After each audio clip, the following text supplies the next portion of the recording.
Gracias, presidenta. Jonathan Lozada, Chiapas, Máxima FM.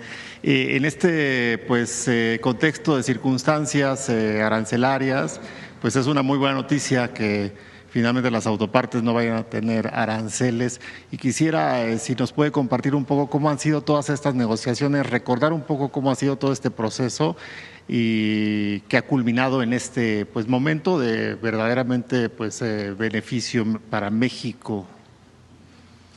Bueno, desde el primer momento ustedes saben que se habló de aranceles. En un principio fueron hacia México y Canadá, relacionado supuestamente por los temas de seguridad. Digo supuestamente porque después vino para todo el mundo por temas comerciales, o sea que también había un tema comercial vinculado con los primeros aranceles que se anunciaron. Desde ahí pues establecimos una relación con el presidente Trump. Primero se logró un mes de plazo a partir de mayor seguridad en la frontera norte y su frontera sur.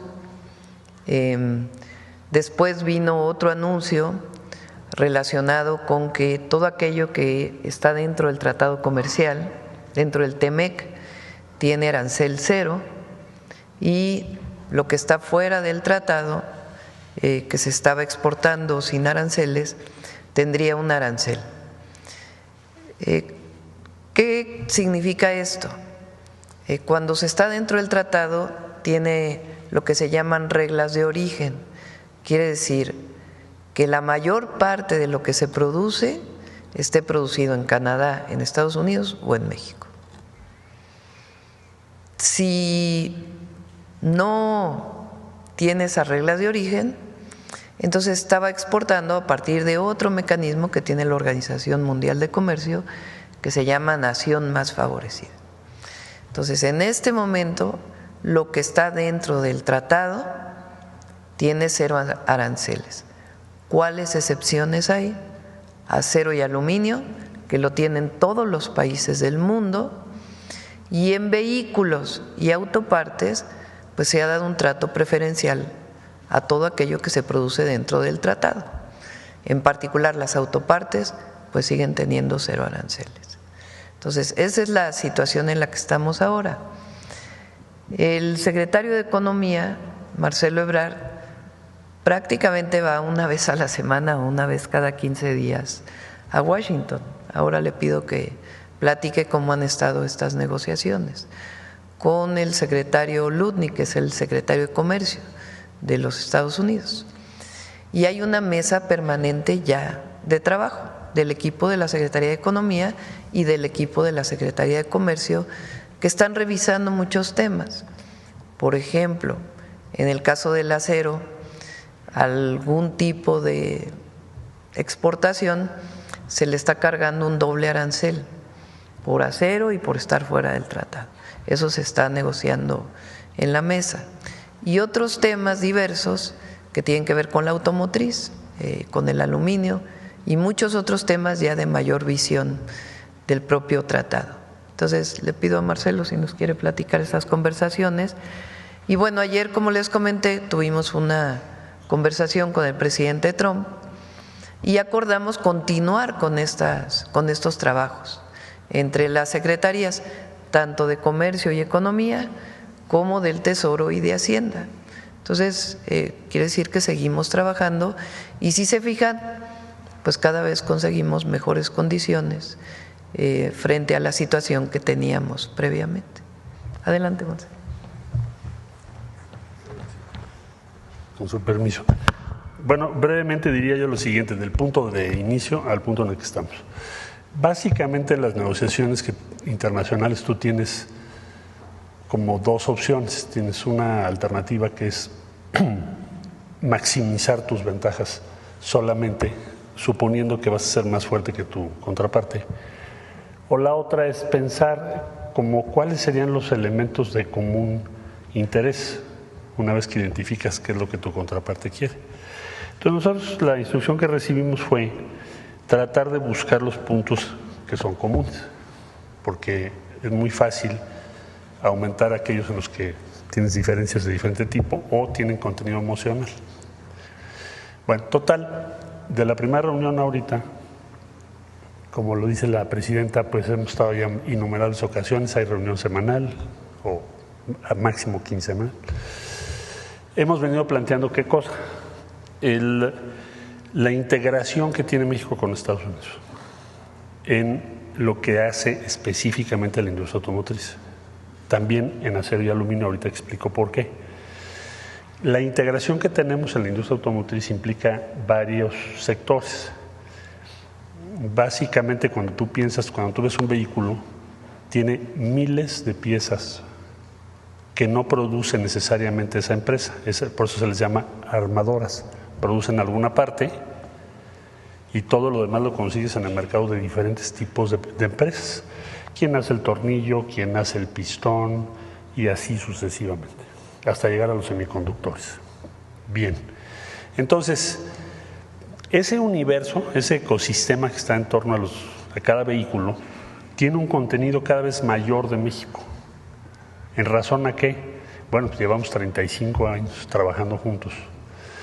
Y además en 2019 se firmó un tratado que dice que tienes que aumentar el contenido de México, Estados Unidos y Canadá en los vehículos que produzcas en la región. Entonces ha venido aumentando. Y si primero hacíamos una piececita, pues hoy hacemos muchas piezas, ¿verdad? Entonces, si tú sumas el impacto de 25% al vehículo final, cuando pasa la frontera, más derivados de acero y aluminio, que también les pones impuesto, y además le pusieras impuesto a autopartes, prácticamente sacas del mercado ¿a quién? Pues a las compañías de Estados Unidos en primer lugar, General Motors, Ford, Stellantis, y después pues a todas las empresas mexicanas que están alrededor de, y no habría manera de sustituir eso, salvo por Asia. Entonces, esta argumentación que te estoy resumiendo, en negociaciones donde yo debo decir que el secretario de Comercio, pues sí empezamos teniendo muchas discusiones porque empezamos de puntos muy distintos, pero hoy en día hemos logrado construir una buena relación de confianza y respeto. Y ha tomado en cuenta argumentos que hemos dado. Esto, desde luego, además de manera complementaria a las llamadas que ha tenido la presidenta Sheinbaum con el presidente Trump, que fijan toda la negociación. En conclusión, yo diría que en este momento en lo que estamos es que entendemos perfectamente bien, o muchísimo mejor, nos entendemos, porque estamos hablando ya de una base común que es proteger ese complejo productivo. Son millones de empleos. Y en eso estamos. Entonces, no puedes meterle 25% a las autopartes, 25% al acero y al aluminio derivados, más 25% al precio final, pues porque acabas con esa empresa, ¿no? Entonces, bueno, ya pusiste 25, pues entonces ya no le pongas otros. Digamos, es el principio de que no los pongas en condiciones de tal costo que puedan incluso estar en peligro su viabilidad, ya cuando lo sumas.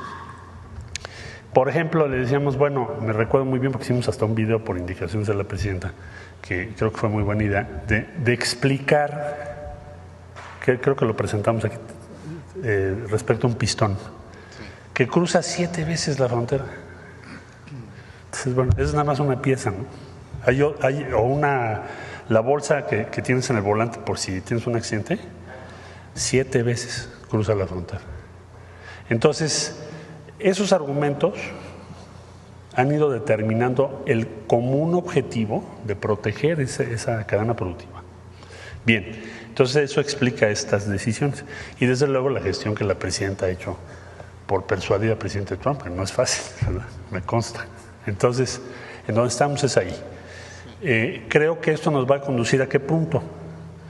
A que tengamos la mejor condición relativa respecto a cualquier otro país del mundo. Y eso se está materializando. Ese fue el objetivo que fijó la presidenta Sheinbaum a todo el equipo que estamos trabajando en comercio, en Hacienda con Tesoro, en relaciones exteriores, desde luego. Todos estamos trabajando en esa misma dirección y creo que pues ahí vamos avanzando. No echamos campanas al vuelo, porque esto es día a día, pero cada día algo se avanza. Ayer hubo una instrucción a las aduanas de Estados Unidos, donde se subraya esto de las autopartes. Entonces, bueno, pues es un avance, ahí vamos en el camino correcto. Gracias. Presidenta, en estos avances que ha tenido en las negociaciones… La exportación de autopartes de México son 70,000 millones de dólares. Presidenta, en estas negociaciones que ha tenido con el presidente Trump, ¿ha visualizado usted dificultades? Quisiera preguntarle eso y también preguntarle si nos comenta cómo funciona el modelo económico mexicano, que pues durante sobre todo los primeros meses de su administración habían pronósticos de algunas entidades internacionales y siempre economistas que decían, bueno, pues es que va a ser difícil, ¿no? Pero hoy vemos pues una economía sólida, vemos negociaciones sólidas y con resultados, vemos pues al país con los índices más bajos de desempleo, vemos que la migración se ha frenado enormemente. ¿Cómo funciona este modelo, Presidenta? La economía mexicana durante mucho tiempo, a partir del primer tratado, tuvo la orientación de ser una economía exportadora hacia los Estados Unidos. Comenzaron a aumentar las exportaciones. Durante una época, el principal producto que exportábamos era el petróleo, y eso dominaba la economía de México en términos de sus exportaciones. A partir del tratado empieza a diversificarse, pero el objetivo era convertirnos en una economía exportadora hacia los Estados Unidos. ¿Bajo qué condiciones, bajo qué circunstancias?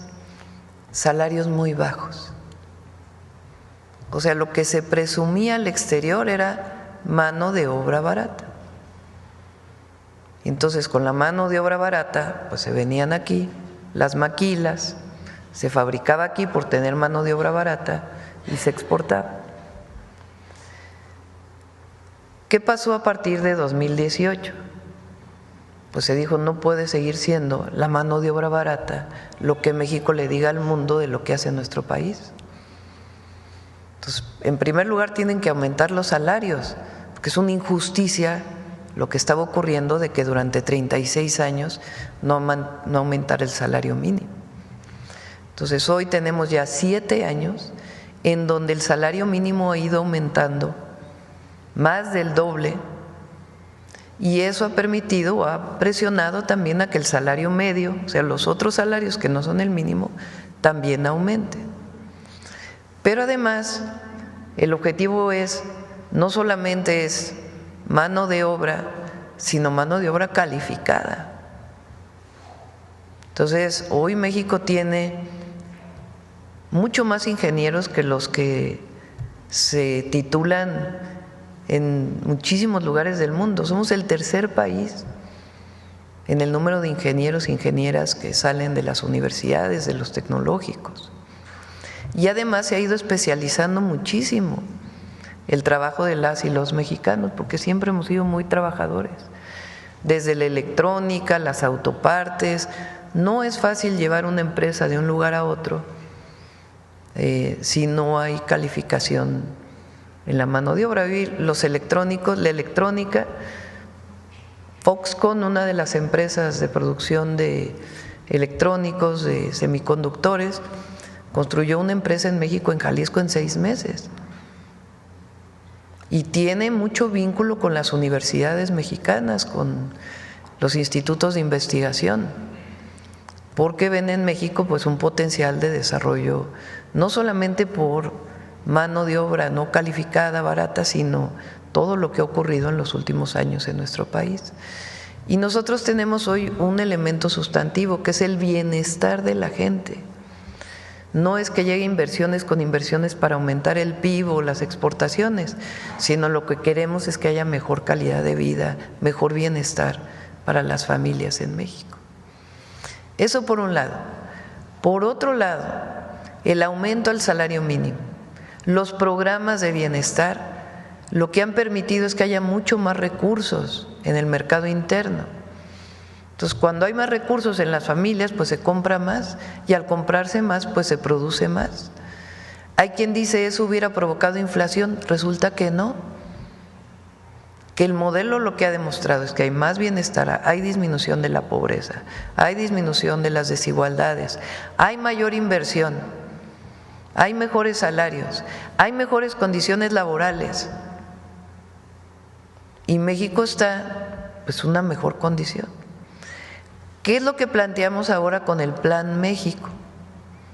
Bueno, lo que planteamos es que así como México exporta mucho a los Estados Unidos principalmente, también en los últimos años y particularmente desde el periodo de Peña, empezaron las importaciones de manera muy importante de Asia, de China, de Vietnam, de otros países. Entonces, nuestra balanza, ¿qué se llama? Exportamos, pero también importamos mucho. Entonces, el Plan México que planteó desde el principio, incluso antes de que llegara el presidente Trump, es: hay que fortalecer la producción nacional bajo distintos mecanismos para el mercado nacional y también buscar otros horizontes para las exportaciones mexicanas. Entonces, en eso es en lo que hemos estado trabajando. En esta condición difícil que ha impuesto la situación de los aranceles a todo el mundo y también para México, aunque en México en una situación preferencial, porque se reconoce el tratado finalmente, con algunas excepciones, lo importante es lo que dice Marcelo, o sea, están llegando muchísimas empresas nacionales que estaban aquí desde hace tiempo y extranjeras que su interés es producir en México, ya no solo por el mercado de Estados Unidos, sino por lo que está representando México. Entonces, eso nos hace ser optimistas. Por eso cuando decían los organismos financieros internacionales, algunas calificadoras, de que México iba hacia la recesión y que el PIB iba a bajar y que pues en 3 meses hubo crecimiento, poco, pero hubo crecimiento. Y lo que esperamos, más allá de los impactos que pueda tener esta situación, pues es que en el año tengamos crecimiento y sobre todo, pues todos estos compromisos de inversión que se traducen además en facilidad para invertir en aquellos lugares, si usan agua donde hay agua, si usan otros recursos donde hay esos recursos, que son los polos de bienestar también que vamos a informar pronto. Pues esta condición está colocando a México en una situación muy buena. Ya comentamos, el portafolio de inversión para México es de más de 200,000 millones de dólares. Y lo que se está haciendo es una mesa de trabajo para facilitar pues todos los permisos en un marco de fortalecer nuestra economía interna y también lo que significa las exportaciones.